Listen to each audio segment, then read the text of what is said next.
తెలంగాణ నూతన సీఎం రేవంత్ రెడ్డి ప్రమాణ స్వీకారానికి రాహుల్ గాంధీ, ప్రియాంక గాంధీ వెనకాల కూర్చున్న ఈ అందమైన మహిళ చాలా సెంటర్ ఆఫ్ అట్రాక్షన్గా కనిపించింది.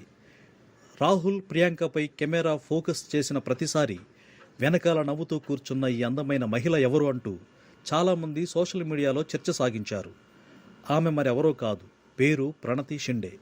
నాటి తెలుగు రాష్ట్ర గవర్నర్ సుశీల్ కుమార్ షిండే కుమార్తె. సో ఆయన గురించి చాలామందికి తెలుసు. ప్రస్తుతం మహారాష్ట్ర పీసీసీ అధ్యక్షురాలుగా ఆమె రేవంత్ ప్రమాణ స్వీకారానికి హాజరయ్యింది. ఈ మేరకు కాంగ్రెస్ పార్టీ నుంచి ఆమెకు ఆహ్వానం అందడంతో ఈ మహోత్సవానికి హాజరైంది. మన దేశంలో ఉన్న అందమైన మహిళా రాజకీయవేత్తల్లో ప్రణతి షిండే ముందు వరుసలో ఉంటారు. అయితే ఈమె రాష్ట్ర సరిహద్దుల్లో ఉన్న సోలాపూర్ నియోజకవర్గం నుంచి పనిచేస్తున్నారు. అక్కడ తెలుగువారు చాలామంది ఉంటారు. అందుకే కేసీఆర్ తన పార్టీని టీఆర్ఎస్ నుంచి బీఆర్ఎస్గా మార్చగానే మొట్టమొదటిసారిగా ఆయన కన్ను సోలాపూర్ పైనే పడింది. మజ్లిస్ పార్టీ బలం కూడా అక్కడ చాలా ఎక్కువ. వారికి తెలంగాణలో హైదరాబాద్ తర్వాత అంతటి ప్రాధాన్యత ఉన్న రాష్ట్రేతర స్థానం కూడా సోలాపూర్ కావడం విశేషం.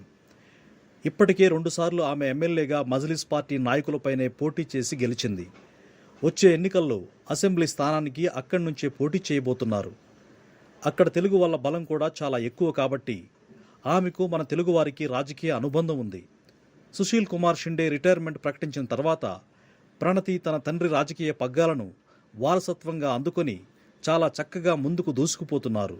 ప్రస్తుతం ఆమె వయసు 43 ఏళ్లు.